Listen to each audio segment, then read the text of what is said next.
T-Learning saison 2 est un programme de formation conseil à la croisée du handicap et de l'entrepreneuriat pour les travailleurs indépendants handicapés, les TIH. Ce programme est réalisé par l'Inclusion avec le soutien du préfet des Hauts-de-Seine, de Veolia, de l'AGFIP et de la Fondation Malakoff Humanis Handicap et en partenariat avec HUP Entrepreneur. Chers entrepreneurs, dans ce module 23 de T-Learning, nous nous intéresserons aux aides financières qu'il est possible de conserver quand vous vous lancez en tant que TIH. À l'issue de ce module, vous aurez des points de repère sur les questions suivantes. Est-ce possible de maintenir ces aides ? Sont-elles cumulables ? Et sous quelles conditions ?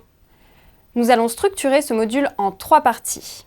Premièrement, les enjeux économiques du lancement de votre activité. Deuxièmement, le maintien des aides de droit commun. Enfin, le maintien des aides liées à votre situation de handicap.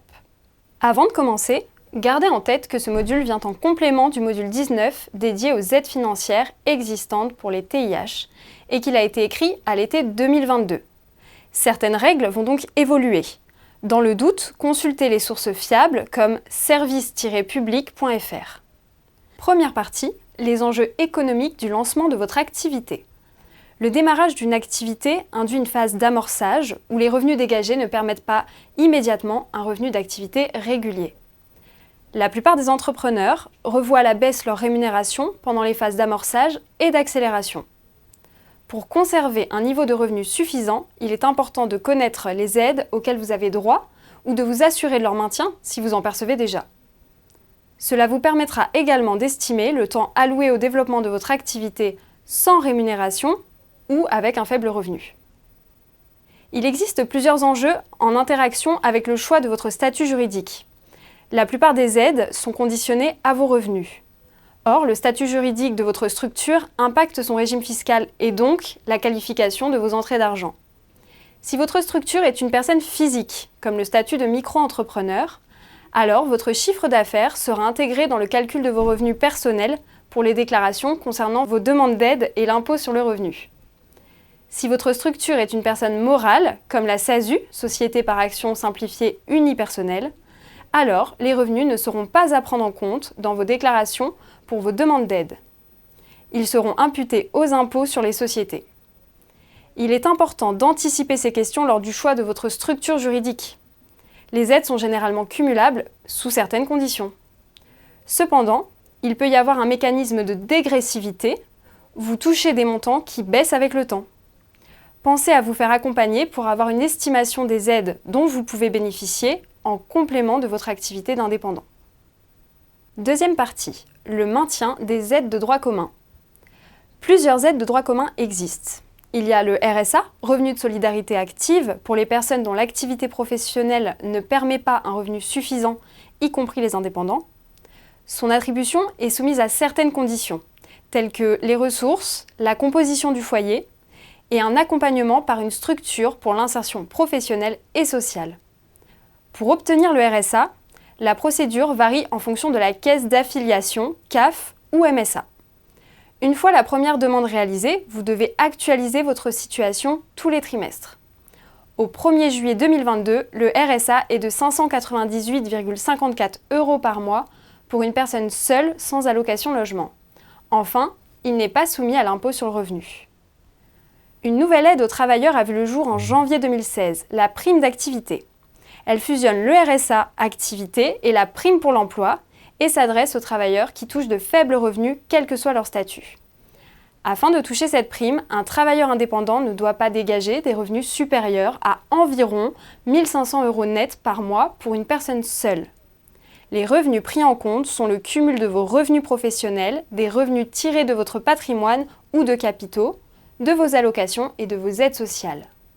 La CAF met à disposition un simulateur de calcul sur son site internet. La demande se fait ensuite directement en ligne. Vous devrez vous actualiser chaque trimestre et cette prime sera versée chaque mois. Son montant est variable entre 15 et 246 € maximum pour une personne seule en 2022. La prime d'activité n'est pas soumise à l'impôt sur le revenu. Terminons par une troisième aide de droit commun, l'assurance chômage. Si vous êtes demandeur d'emploi, vous pouvez vous lancer dans une activité indépendante et cumuler une partie de vos allocations en complément de vos revenus en fonction de leur montant. Cette mesure vous garantit un niveau de revenu mensuel total, revenu issu de votre activité plus allocation, au moins équivalent à l'allocation chômage seule. Le demandeur d'emploi qui souhaite créer ou reprendre une entreprise peut cumuler en partie des aides suivantes. L'ACRE, l'aide au créateur ou repreneur d'entreprise, qui est une exonération partielle de charges sociales pendant 1 an.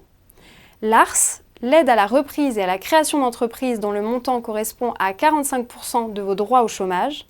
C'est un apport financier qui peut être utile pour lancer votre projet. Attention, même s'il s'agit d'une aide à la création, l'ARS est imposable au titre de l'impôt sur le revenu. L'autre option est d'opter pour le maintien partiel de l'ARE, aide au retour à l'emploi, jusqu'au terme de vos droits.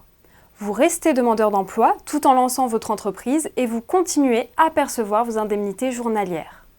Souvent, les entrepreneurs profitent de ces allocations pour moins se rémunérer par leur structure afin de constituer un fonds de trésorerie qui sécurise leur développement. Par ailleurs, les travailleurs indépendants qui ont involontairement perdu leur activité et ne touchant pas l'ARE peuvent bénéficier d'un revenu de remplacement, l'ATI, allocation des travailleurs indépendants, qui est versé pour une durée de 6 mois et non renouvelable. Pour bénéficier de ces aides, vous devez informer Pôle emploi que vous exercez une activité professionnelle et que vous êtes toujours en recherche d'emploi au moment de votre actualisation mensuelle.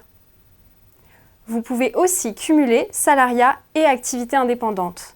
En effet, vous pouvez lancer votre entreprise alors que vous êtes encore salarié, quelle que soit la forme juridique choisie. Assurez-vous simplement que votre contrat de travail l'autorise. Dès le démarrage de votre activité, nous vous conseillons de vous dégager du temps et d'envisager éventuellement un temps partiel si votre employeur est d'accord. Troisième partie, le maintien des aides liées à votre situation de handicap. L'AAH, allocation aux adultes handicapés, dont le montant n'est pas imposable, est calculé selon les revenus générés et les aides perçues. En juillet 2022, les députés ont voté la déconjugalisation de l'AAH. Les revenus de votre conjoint ne sont plus intégrés dans le calcul de vos revenus. Si vous ne percevez aucun revenu ni aide financière, votre AAH sera versée à taux plein, soit 956,65 € par mois, au 1er juillet 2022. Si vous avez opté pour le statut de personne physique, comme pour une micro-entreprise, alors l'augmentation de votre chiffre d'affaires augmentera vos revenus et fera diminuer votre AAH. En général, sa baisse correspond à 30% des revenus déclarés. Si vous avez opté pour le statut de personne morale, l'AAH ne diminuera qu'en fonction des revenus que vous vous verserez et non de votre chiffre d'affaires. Nous vous conseillons de tenir un tableau mensuel avec vos versements AAH et vos déclarations trimestrielles auprès de la CAF. Attention, si vous êtes micro-entrepreneur, le montant déclaré doit être le chiffre d'affaires net imposable déduit du taux d'abattement en fonction de la nature de votre activité. Si vous rencontrez des difficultés, demandez de l'aide à votre CAF.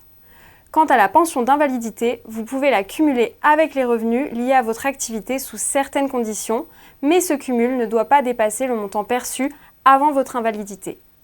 Pour conclure ce module, retenez que dans une logique d'incitation au travail, la plupart des aides peuvent être maintenues quand vous lancez votre activité, qu'elles soient de droit commun ou liées à votre handicap, avec des conditions de gestion et d'octroi spécifiques. Néanmoins, elles sont souvent dégressives quand vous augmentez vos revenus. Pensez à vous faire accompagner pour faire des estimations. Merci d'avoir suivi ce module. Pour aller plus loin, rendez-vous sur tlearning.fr, www.tih-learning.fr et restez informés sur l'actualité des TIH en nous suivant sur les réseaux sociaux de l'inclusion.